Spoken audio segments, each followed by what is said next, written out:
Hello guys, welcome.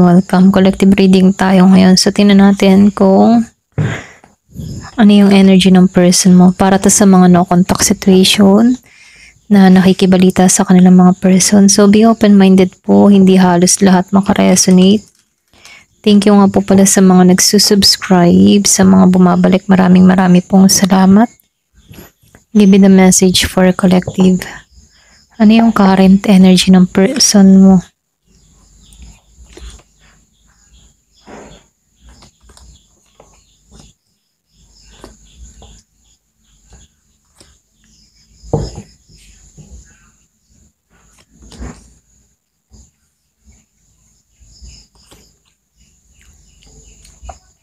Meron nung nakitang Virgo, Taurus, Capricorn. Yung iba sa inyo, no? Meron kang person dito na nagsinungaling sa'yo. Kung bakit nagiging ganti yung takbo ng buhay niya dahil sa mga kasinungalingan or pwede rin dahil sa mga pagkakamali niya sa'yo, okay? So, meron kang person dito na unstable. Kumbaga, meron akong nakikitang Scorpio, Cancer, Pisces, Virgo, Capricorn, Taurus. Meron ding Aries, Leo, Sagittarius, Gemini, Aquarius, and Libra. Halos lahat dito, no? So, lumalabas dito, unstable tong person mo. Hindi siya okay. So, nahihirapan sa sitwasyon. Meron kang ganong person, nahihirapan siya sa sitwasyon. Hindi siya balanse. Daman niya yung kahirapan dito. Meron tong mga problemang dinadala. Pero dito, no, nangangarap tong tao na to. Meron siyang ganung pangarap, ano. Yung bang tipo na gusto kanyang bigyan, gusto kanyang tulungan, pero hindi niya magawa kasi mismong siya ay nahihirapan din sa sitwasyon. Pwedeng meron tong mga pinagdadaanan sa kanyang trabaho, or pwede rin meron tong mga nararanasan na hirap. So, lumalabas dito, hindi siya nagiging matagumpay din okay? Yung iba sa inyo, pwedeng meron tong natalo, kung meron kang person na mahilig magsugal, may nabangkarote. Ayan, kung ano man vision ng person mo, ito yung nagpapawala sa kanya ng pera dito, okay? Meron tong mga bisyo kung bakit mailap sa kanya yung kaperahan. So, dito, yung iba naman sa inyo, meron nung nakitang parating na offer sa'yo, okay? Yung iba, no, hindi mo to inaasahan.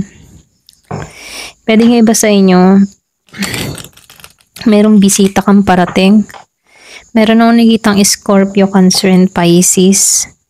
So, merong umaasam-asam dito ng happy family. Yung iba sa inyo, or pwede rin umaasam-asam ka dito na matapos na, maayos na lahat ng hidwaan, maging okay ang lahat. Gusto nang makalaya sa sitwasyon. Meron kang ganung person dito, or pwede rin ikaw. Gusto mo nang makalaya rito. Ayaw mo nang mahirapan. Ayaw mo nang isipin to. Mga ganun, no? So, dito, meron akong nakikitang tao na mailap. Very cold. Hindi siya balanse pagdating sa kanyang emotion. So, dito, no, kung bakit meron kang person dito na hindi balanse. Merong nandedma, meron ng iwan, or meron ng abandon na dito. Kaya meron dito nakakaranas ng lungkot. Pwedeng ikaw very cold ka sa tao na to. Hindi mo to pinagtutuunan ng pansin. Binabaliwala mo to. Kaya merong nalulungkot dito. Okay? May pambabaliwala kung bakit nakakaranas to na sobrang hirap sa sitwasyon. So, meron din ditong hindi nakakatulog. Yung iba sa inyo, meron kang person dito na hindi nakakatulog, stress na, nahihirapan, nabibigatan sa sitwasyong kinakaharap niya. Marami siyang mga dinaranas dito na kung ano-ano, okay? So, ganun yung energy ng person mo dito. Pero, kahit ganun yung energy niya, no, may time na hindi pa rin to nawawalan ng pag-asa. Meron kang person dito na hindi pa rin nawawalan ng pag-asa sa'yo, okay? Ayaw pa niyang bumitaw. Meron pa siyang pinanghahawakan. Pwede meron pa siyang pinanghahawakan sa kanyang sarili, okay? Or pwede rin meron siyang mga naiisip dito na alam niya sa sarili niya na andyan ka pa rin, okay? Na may renewal pa na mangyayari. Ganon, okay? Yung ba tipong pinaniniwala niya yung sarili niya dito na meron pang posibilidad sa inyong dalawa, okay? So, dito, meron akong nakikita ditong person na hindi makaalis sa nakaraan. hindi maka-moving on sa sitwasyon. So, dito kasi, kaya hindi to maka-moving on, pwedeng ikaw, in-ignore mo to, binaliwala mo to, or pwedeng sabihin na dinedma mo to, okay? Kaya dito, merong pag-i-ignore na ginawa. Meron kang person dito, no? Kung in-ignore mo to, sobrang sama ng loob nito. Ito lang nakikita ko, no? Yung iba sa inyo, meron kang person dito na hindi niya matanggap na mas nakaka-recover ka, nakaka-move on ka. Hindi niya tanggap yun. Samantalang siya dito, nakadepende sa'yo, okay? Yung bang tipong nakako-dependent itong tao na to at hindi niya matanggap na unti-unti ka nang may binubuong mundo. Ganon, okay? So, meron kang person dito na hindi siya independent. Palaasa, pwedeng tamad, or pwedeng mayroong pagpapabaya na ginagawa sa kanyang sarili. Ayan. So, ito rin nakikita ko dito, no? Malakas yung Taurus. Meron din akong nakikitang Aries, Leo, or Sagittarius. Meron akong nakikitang Year of the Dog, Year of the Horse. Meron din akong nakikitang Scorpio, Cancer, and Pisces. Ayan. Gemini, Libra, and Aquarius.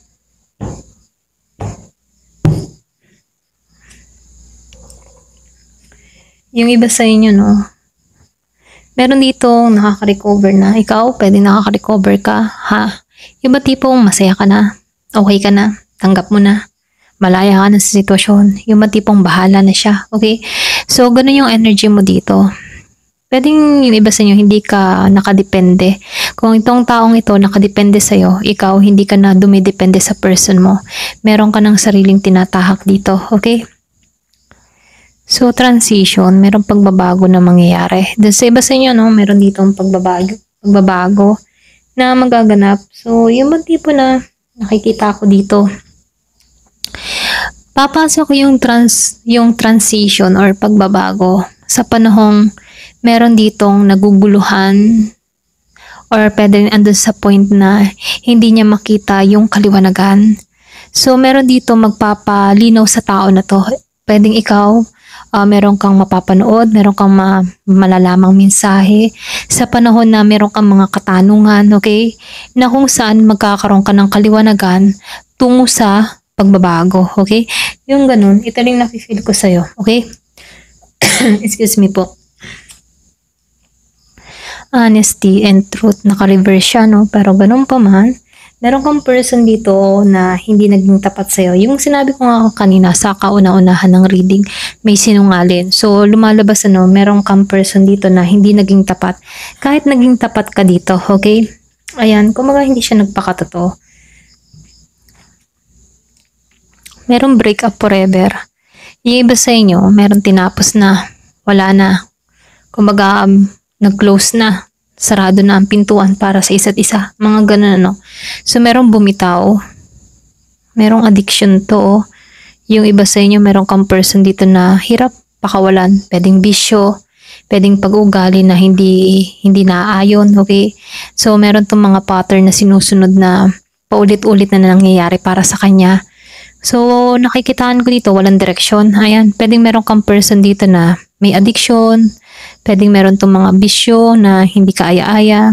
Ayan. Yung iba naman sa inyo, nakikitaan ko dito na lumabas ang naka-reverse eh.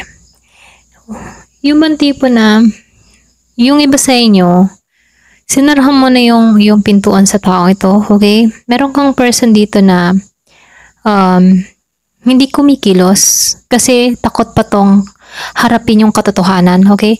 Meron kang person na mahilig mag-pretend or pwede rin sabihin hindi siya totoo sa kanyang mga sinasabi or sa kanyang mga ginagawa, okay? So, meron kang ganong person dito. So, dito, lumabas siya nung naka-reverse. So, nakikitaan ko dito, no, Sacred Union Reverse, okay? Wala pang pagkikita na nangyayari sa inyo.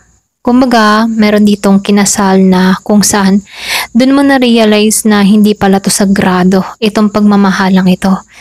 Pulos kasinungalingan. So, meron ditong may napagtanto, meron kang nadiscover, meron kang nalaman. Yung ba di mong akala mo siya yung magbibigay sa'yo ng saya or galak dito, no? Pero lumalabas dito, hindi naging ganun ano. Lumalabas dito na walang ugnayan na nangyayari or nagaganap sa inyo. Shape-shifting ano, mimicking. So, nakikitaan ko dito, meron kang person dito na meron siyang personalidad na ahas, okay? Pwedeng meron tong mga pag-uugali na hindi kaaya-aya, pwedeng pabago-bago ng desisyon, walang isang salita, okay? Yung iba sa inyo, meron kang ganong person, walang isang salita, pabago-bago ng mga sinasabi, or pwedeng sabihin na bigla na lang itong nagbabago ng mood, okay? Pwedeng moody siya, ganyan. So, merong reconciliation reverse.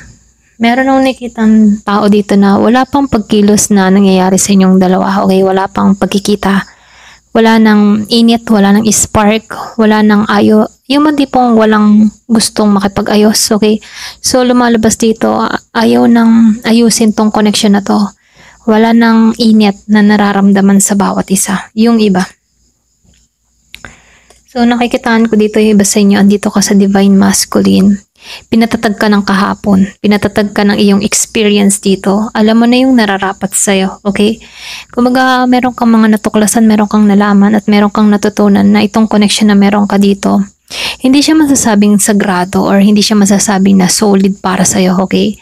Doon mo nalaman ang kaibahan ng totoong pag-ibig, okay? Yung iba sa inyo, mapababae, mapalalaki, ano?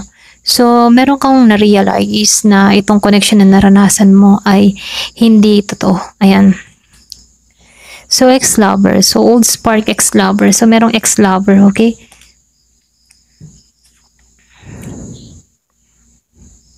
Merong nalulungkot. Hindi siya masaya dito, okay? Hindi niya makita yung kaligayahan, hindi niya makita yung saya.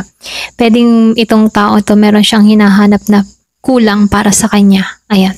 So, meron kang person dito na hindi niya matagpuan yung saya, ligaya sa nangyayari sa kanya ngayon, ano? So, hindi niya alam kung paano pa magbabago ang lahat, okay? Alam mo yung umaasa siya ng pagbabago pero hindi niya alam kung paano ba magbabago pa ito. Ganon.